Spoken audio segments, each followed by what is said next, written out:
Estão expulsando aqui, ó. O povo não é pouco, a nossa rede, o povo não é pouco, o povo não é pouco.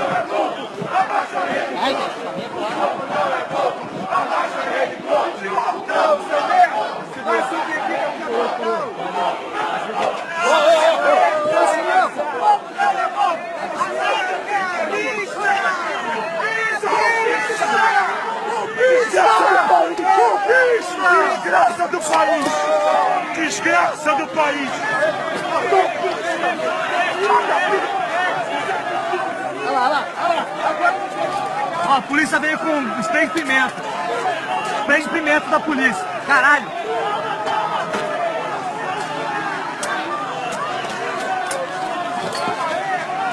Porra, é muito forte esse cheiro.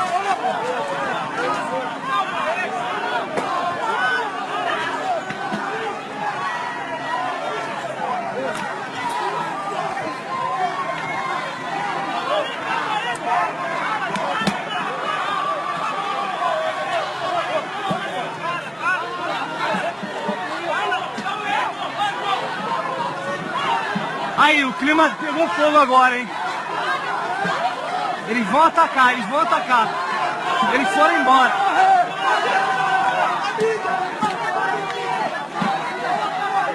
Os caras vão vigiar, hein?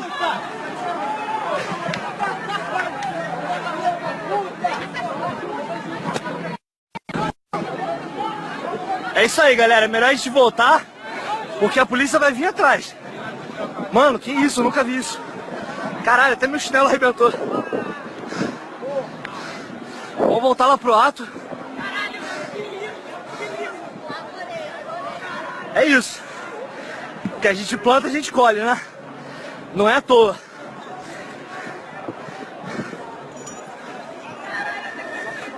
Não é à toa. Essa emissora golpista, apoiando aí golpes desde sempre. Apoiou o de agora.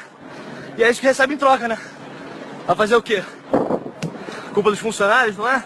Mano, é a rede dos caras. É a arma que eles têm e a gente tem a nossa. Não acho que é certo nenhum tipo de violência, mas é o que acontece. A gente vai voltar aí a qualquer momento. O povo não é bobo! O Temer é da Globo! O povo não é bobo! O Temer é da Globo! O povo não é bobo! O Temer é da Globo! O povo não é bobo! O Temer é da Globo! O povo não é bobo!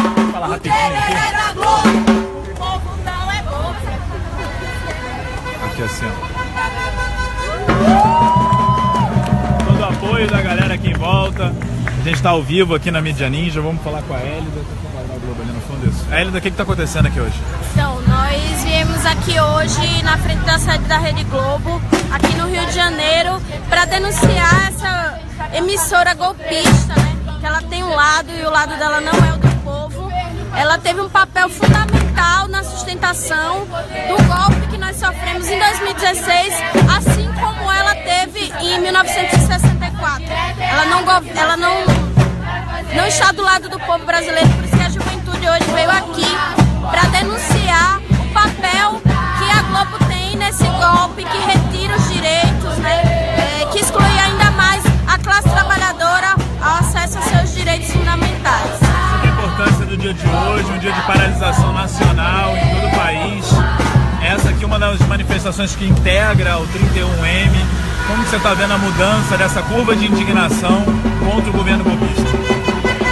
Hoje é um dia nacional de luta, né? É um dia que a classe trabalhadora, a juventude vai às ruas para denunciar as consequências desse golpe, né? Que é uma agenda de retirada de direitos contra os trabalhadores do país. E a gente soma essa atividade para denunciar um pilar importante disso, que é aqui na Rede Globo, né? E dizer que a classe trabalhadora não está mais calada, né?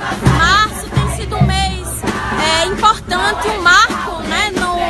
Nas lutas, né? De resistência, de garantia da não retirada dos nossos direitos. Foi assim o 8 de março, foi assim o 15 de março. E a gente inaugura o dia 31 de março hoje com essa ação aqui de escracho em frente à Rede Globo. Estamos aqui ocupados para denunciar, né, tanto a Globo como essa retirada de direitos. E a ocupação permanece? Qual é o plano? A ideia é ficar aqui, né, denunciar, dialogar com a população e falar o que tudo isso, né, tem a ver com a nossa vida, o que é que está em jogo. Maravilha, obrigadão, Hélida. Tamo junto aí. Ali as palavras da companheira aí, Hélida, uma das lideranças aqui do Levante Popular da Juventude. A gente está cobrindo tudo, está divulgando, daqui a pouco vai ter uma foto aí do lá. Mais fotos, a gente tem que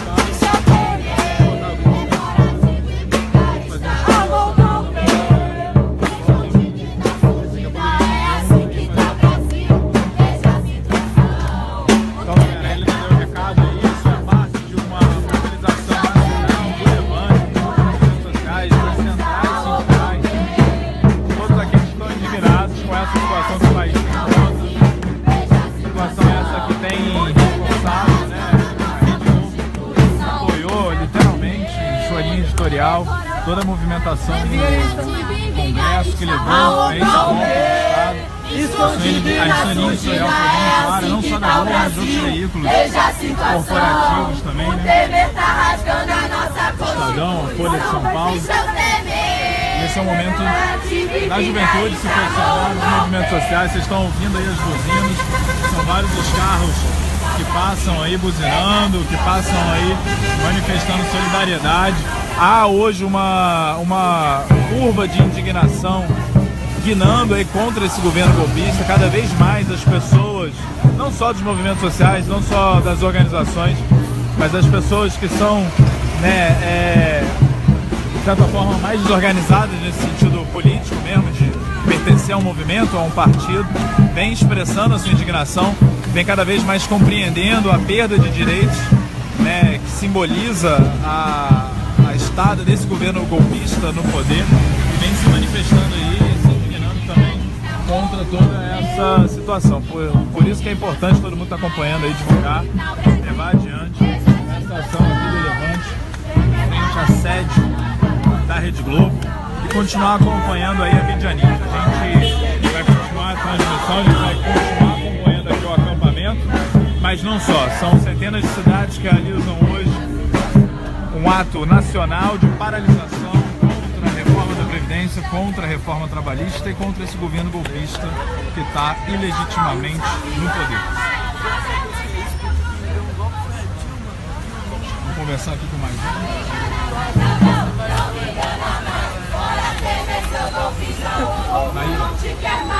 Maíra, você pode dar um depoimento pra gente aqui, já rapidão? Você vai falar com ela agora? Ah tá, então falei, não vi, foi mal. Eu falei com a Hélida, vou falar com a Maíra. Depois da minha.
Aqui em pleno Jardim Botânico, vocês estão acompanhando aí, ó, as barracas, os gritos. O pessoal tá aqui já da segurança, ali, ó, olhando. O rapaz tá ali no telefone.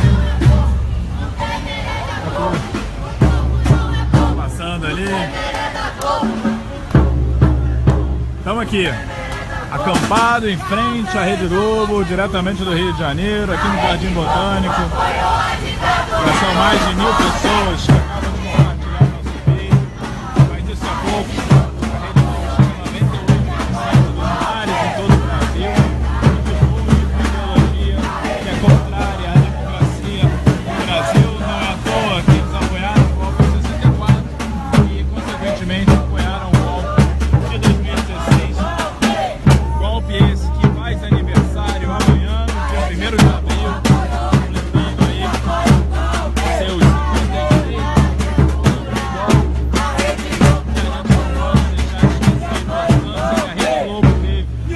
para realização desses golpes de Estado no Brasil. Então, todo mundo que está assistindo, manda um alô, tenho certeza que tem gente aí de todo o país. Dá um salve, manda aí abaixo a Rede Globo, hashtag abaixo a Rede Globo, hashtag 31M, manda o nome da sua cidade aqui pra gente ler também. Essas 3 mensagens, abaixo a Rede Globo, 31M, o nome da sua cidade. Tenho certeza que tem gente de fora do Brasil também assistindo. Só tem playboy. A crise é dos ricos e os pobres é que se fode. No poder só tem playboy.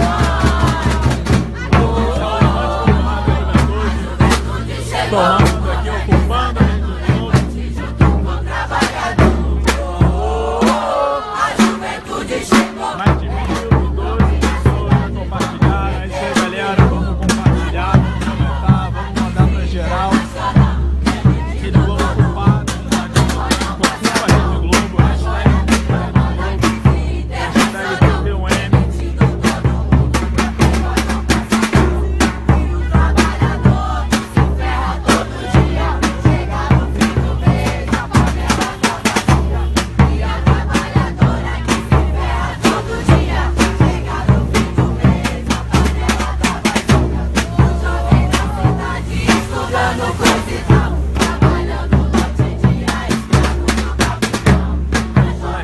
Rio de Janeiro,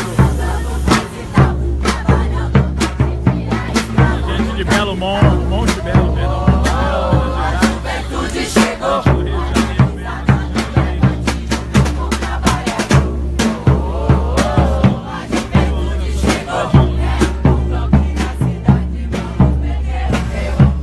A crise é dos ricos. vocês estão vendo aí as buzinas, os buzinaços em apoio.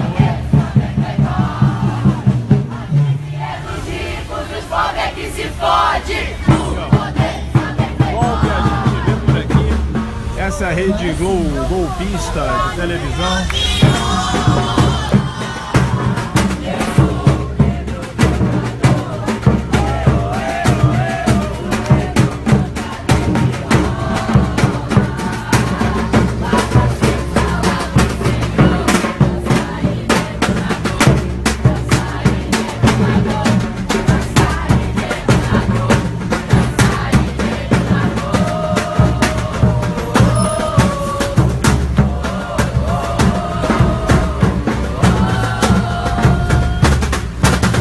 Tem que acabar com esses.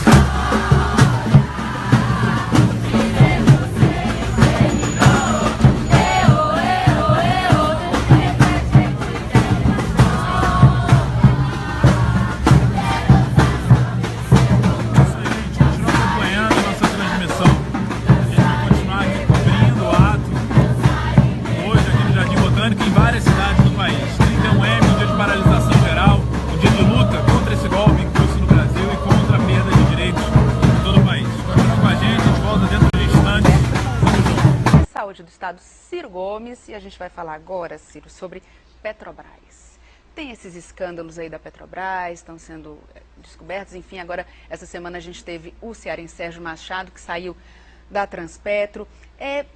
Saiu de um jeito que ele está tendo sorte, viu? Porque o que estava acontecendo ali, vou dizer. Não é a primeira vez, inclusive, que você fala sobre esse assunto. A gente, um ano atrás, Sim, já falava sobre isso.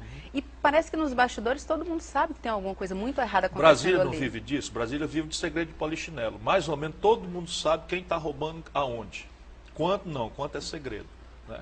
E a imprensa reacionária e sócia dessa mundanice toda, dessa salafrarice toda, porque esses grupos, os grandes grupos de comunicação do Brasil, está tudo agarrado dentro, comendo exalto e igual. né? Naturalmente lavando dinheiro com verbos publicitários de monopólio, por exemplo. Por que a Petrobras tem de ficar fazendo propaganda, se não tem ninguém competindo com ela? Então bota lá que nem os bancos e tal. Aí resultado prático. A imprensa escolhe o escândalo da vez para fragilizar o governante que ela não quer, para forçar o governante a se ajoelhar e fazer o que ela quer, em nome dos interesses estrangeiros, dos interesses da grande banca, etc. Esse é o grande pacto no Brasil, que o PT está traindo o compromisso de romper. E o PMDB está O PMDB ligado a isso? tirante de sessões e azar, vamos sempre lembrar disso, mas o PMDB especializou-se nisso, virou uma quadrilha de salteadores, cujo único fator de unidade é chantagear junto. Qualquer governo de qualquer época. Chocante, para a população brasileira, que foi citada pela Globo. Ninguém sabe que a Globo leva R$1 bilhão por ano dos cofres públicos, porque a Globo não escandaliza isso. R$1 bilhão. Quantas casas populares, quantas creches, quantas não sei o que e tal. Mas tudo bem, isso não é escândalo. A Veja e o Grupo Abril levam outro R$1 bilhão dos cofres públicos. Nunca fizeram escândalo disso. Nunca fizeram escândalo disso. Então essa é a moral seletiva, é o moralismo a serviço da imoralidade no Brasil. É o cachorro correndo atrás do seu próprio rabo. Baixando-se as taxas de juros, baixando-se o serviço da dívida. Não existe déficit. Mas isso a imprensa pouco.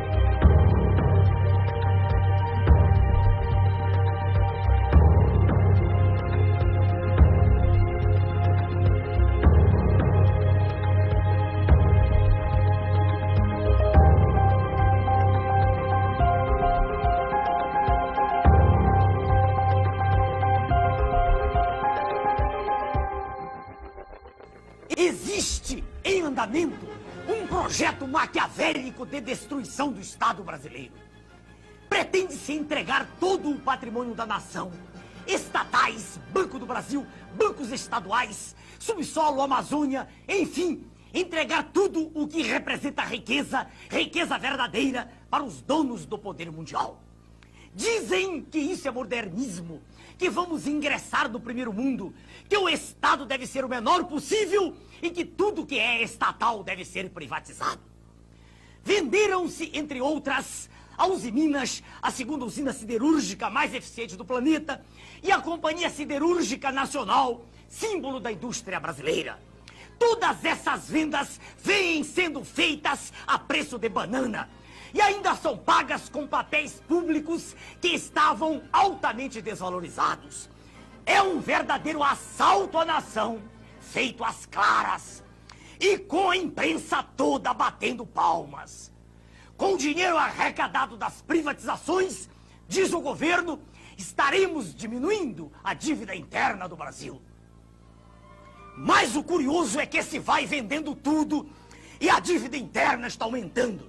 Em março de 94, a dívida mobiliária era de 50,5 bilhões de dólares.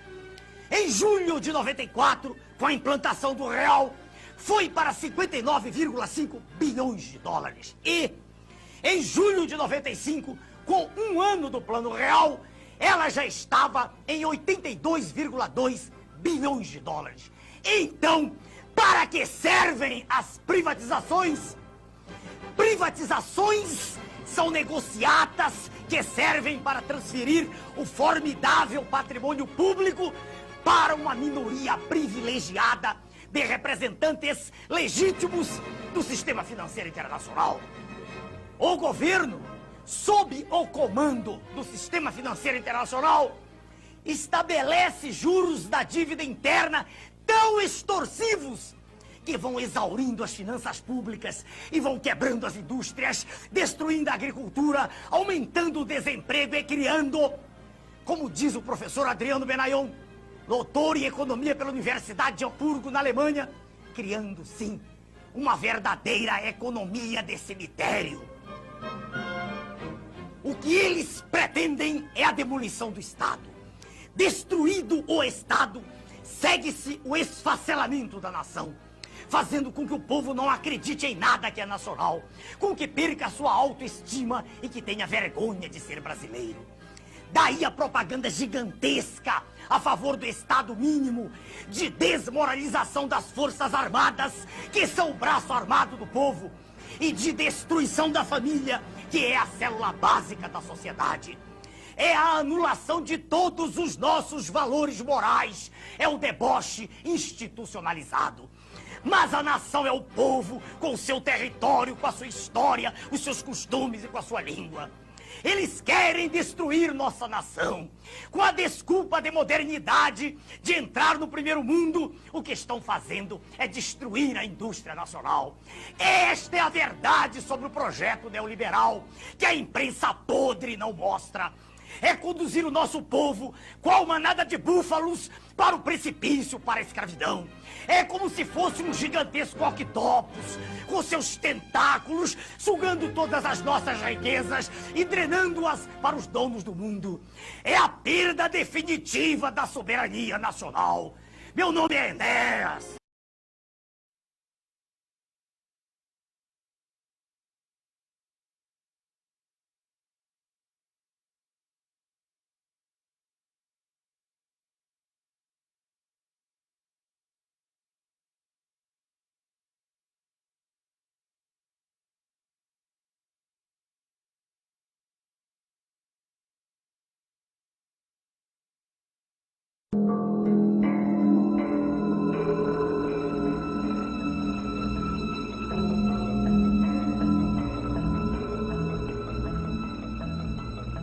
We economic hitmen really have been the ones responsible for creating this first truly global empire.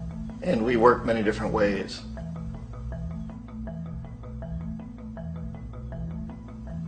But perhaps the most common is that we will identify a country that has resources our corporations covet, like oil, and then arrange a huge loan to that country from the World Bank or one of its sister organizations. But the money never actually goes to the country. Instead, it goes to our big corporations to build infrastructure projects in that country, power plants, industrial parks, ports, things that benefit a few rich people in that country, in addition to our corporations, but really don't help the majority of the people at all. However, those people, the whole country is left holding a huge debt. It's such a big debt they can't repay it, and that's part of the plan, that they can't repay it. And so at some point, we economic hitmen go back to them and say, listen, you owe us a lot of money, can't pay your debt, so sell your oil real cheap to our oil companies. Allow us to build a military base in your country, or send troops in support of ours to someplace in the world like Iraq, or vote with us on the next UN vote. To have their electric utility company privatized and their water and sewage system privatized and sold to U.S. corporations or other multinational corporations. So there was that whole mushrooming thing, and it's so typical of the way the IMF and the World Bank work, that you put a country in debt, it's such a big debt it can't pay it, and then you offer to refinance that debt and pay even more interest.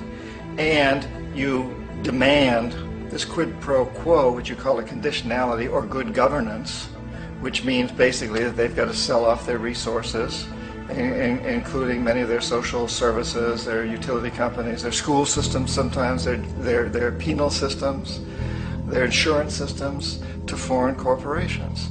So it's a double, triple, quadruple whammy. The precedent for economic hitmen really began back in the early 50s when democratically elected Mossadegh, who was elected in Iran. He was considered to be the hope for democracy in the Middle East and around the world. He was Time Magazine's Man of the Year. But one of the things that he'd run on and began to implement was the idea that foreign oil companies needed to pay the Iranian people a lot more for the oil that they were taking out of Iran. The Iranian people should benefit from their own oil. Strange policy. We didn't like that, of course. But we were afraid to do what we normally were doing, which was to send in the military. Instead, we sent in one CIA agent, Kermit Roosevelt, Teddy Roosevelt's relative. And Kermit went in with a few $1 million and was very, very effective and efficient. And in a short amount of time, he managed to get Mossadegh overthrown and brought in the Shah of Iran to replace him, who always was favorable to oil. And it was extremely effective. Mobs overflow Tehran. Army officers shout that Mossadegh has surrendered and his regime as virtual dictator of Iran is ended. Pictures of the Shah are paraded through the streets as sentiment reverses. The Shah is welcomed home. So back here in the United States, in Washington, people looked around and said, wow, That was easy and cheap. So this established a whole new way of manipulating countries, of creating empire. The only problem with Roosevelt was that he was a card-carrying CIA agent, and had he been caught, the ramifications could have been pretty serious. So very quickly at that point, the decision was made to use private consultants to channel the money through the World Bank or the IMF or one of the other such agencies, to bring in people like me who worked for private companies, so that if we got caught, there would be no governmental ramifications.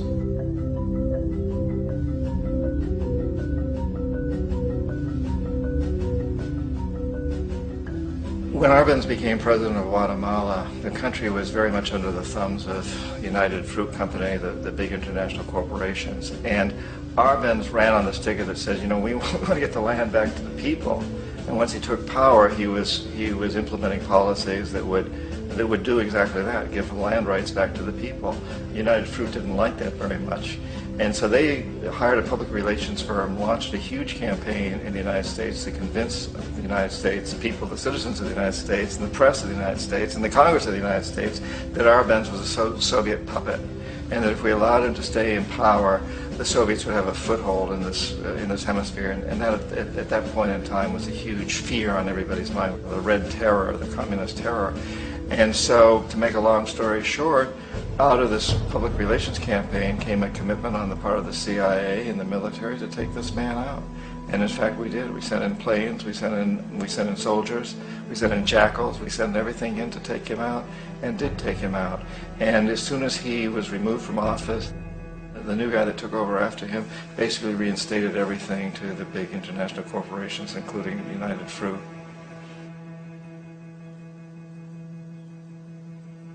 Ecuador for many, many years had been ruled by pro-U.S. dictators, often relatively brutal. Then it was decided that they were going to have a truly democratic election. Jaime Roldos ran for office, and his main goal, he said, as president would be to make sure that Ecuador's resources were used to help the people.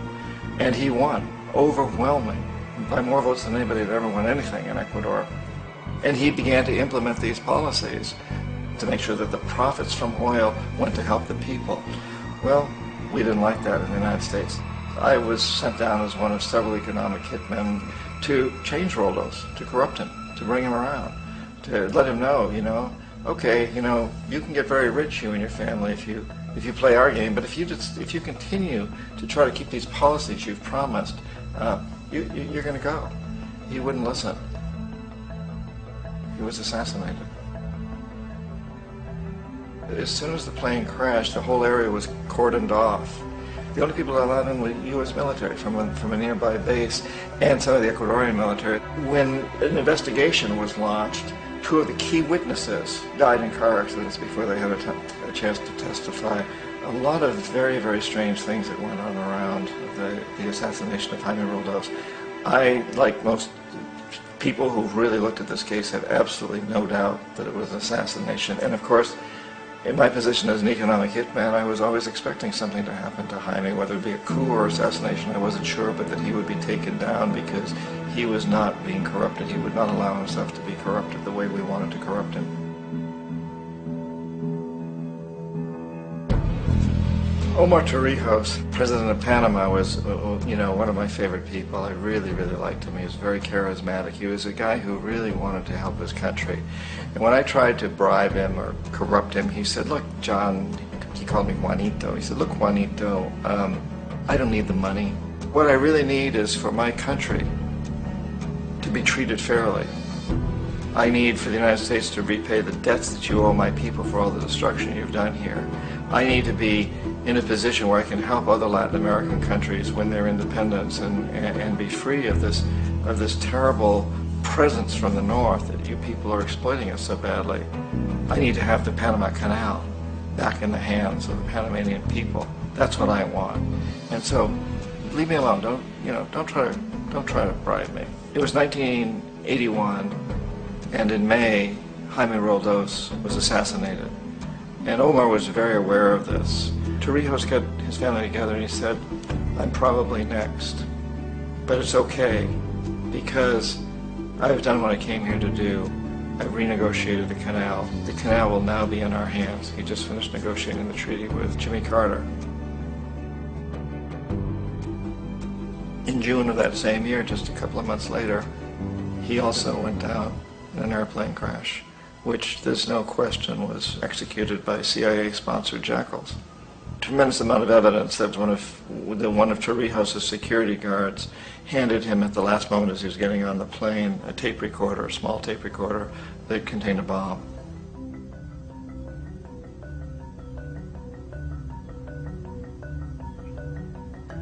It is interesting to me how this system has continued pretty much the same way for years and years and years, except the economic hitmen have got better and better and better. Then we come up with, very recently, what happened in Venezuela. In 1998, Hugo Chavez gets elected president, following a long line of presidents who had been very corrupt and basically destroyed the economy of the country. And Chavez was elected amidst all that. Chavez stood up to the United States, and he's done it primarily demanding that Venezuelan oil be used to help the Venezuelan people. Well, we didn't like that in the United States. So in 2002, a coup was staged, which there's no question in my mind, and most other people's minds, that the CIA was behind that coup.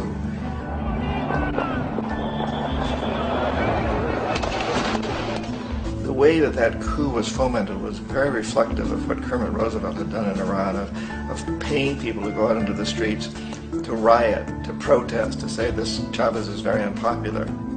You know, if you can get a few thousand people to do that, television can make it look like it's the whole country, and things start to mushroom. Except in the case of Chavez, he was smart enough, and the people were so strongly behind it that they overcame it, which was a phenomenal moment in the history of Latin America.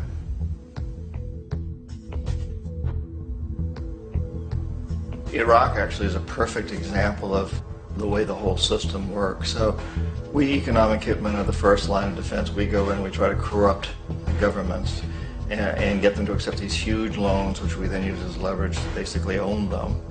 If we fail, as I failed in Panama with Omar Torrijos and in Ecuador with Jaime Roldos, men who refuse to be corrupted, then the second line of defense is we send in the jackals. And the jackals either overthrow governments or they assassinate. And once that happens and a new government comes in, boy, it's going to toe the line, because the new president knows what will happen if he doesn't. In the case of Iraq, both of those things failed. Economic hitmen were not able to get through to Saddam Hussein. We tried very hard. We tried to get him to accept a deal very similar to what the House of Saud had accepted in Saudi Arabia, but he wouldn't accept it. And so the jackals went in to take him out. They couldn't do it. His security was very good. After all, he had one time worked for the CIA. He'd been hired to assassinate a former president of Iraq and failed, but he knew the system. So in '91 we send in the troops and we take out the Iraqi military. So we assume at that point that Saddam Hussein is going to come around. We could have taken him out, of course, at that time, but we didn't want to. He's the kind of strong man we like. He controls his people. We thought he could control the Kurds and keep the Iranians in their border and keep pumping oil for us. And then once we took out his military, now he's going to come around.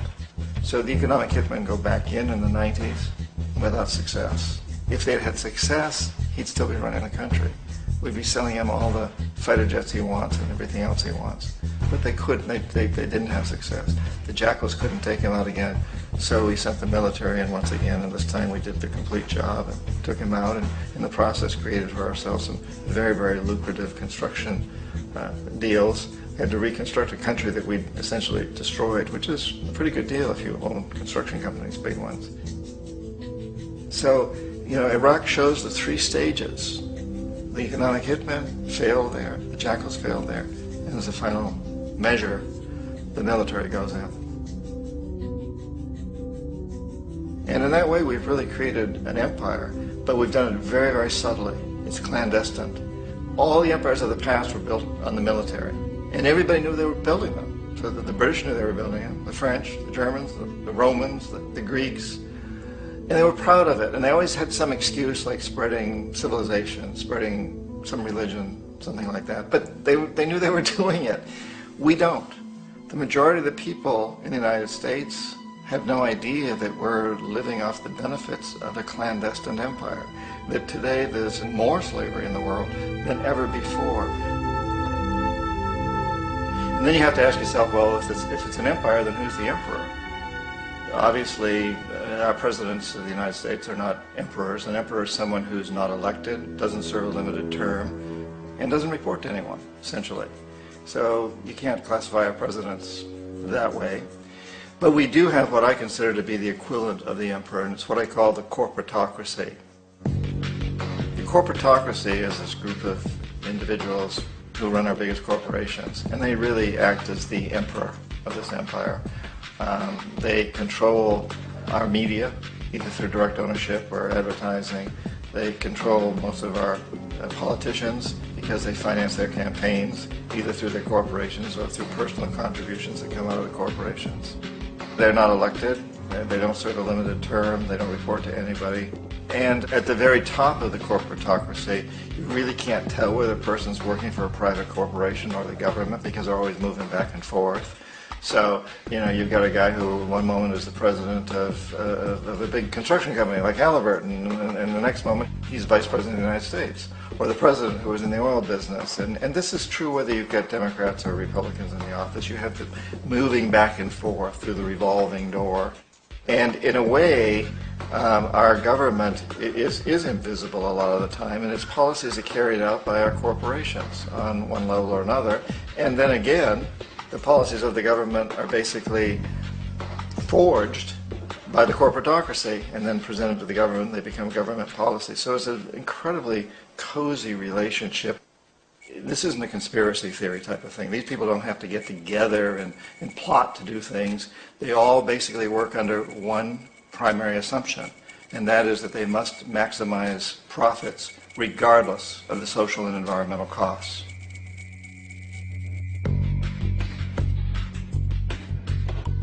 This process of manipulation by the corporatocracy through the use of debt, bribery, and political overthrow is called globalization.